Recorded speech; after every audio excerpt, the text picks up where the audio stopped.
Maryam knowledge TV में खुशामदीद। अस्सलाम वालेकुम व्यूअर्स, उम्मीद करती हूँ आप सब खैरियत से होंगे। बिस्मिल्लाहिर्रहमानिर्रहीम। सवाल, अलजबरा का बाप कौन है? इसका राइट आंसर मोहम्मद इब्ने मूसा अल ख्वारिज़मी। सवाल, किस इस्लामी मुल्क का झंडा कभी भी सरनुगू नहीं होता? इसका राइट आंसर सऊदी अरब।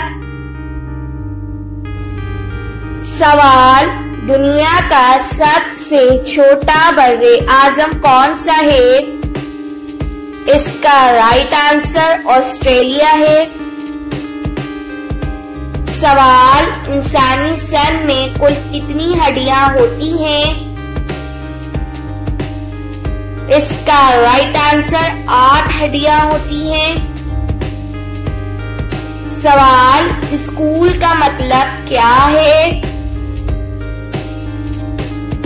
इसका right answer study centre, house of organised learning. सवाल, पयामे मशरिक किसने लिखी थी? इसका राइट आंसर अल्लामा इकबाल ने। सवाल, पयामे मशरिक किस जबान में लिखी गई थी? इसका राइट आंसर फारसी में। सवाल, खानपुर डैम कब बनाया गया था? इसका राइट आंसर 1976 में।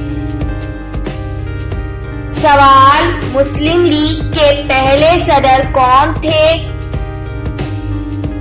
इसका राइट आंसर सर आगा खान। सवाल, कायदे आजम के पहले प्राइवेट सेक्रेटरी कौन थे? इसका राइट आंसर उस्मान अंसारी। सवाल, ऑस्ट्रेलिया का कौमी निशान क्या है? इसका राइट आंसर कैंगरू। अगर आपको ये वीडियो पसंद आई हो तो हमारे चैनल को लाइक और सब्सक्राइब करें और अपनी कीमती राय का इज़हार नीचे कमेंट में करें। शुक्रिया।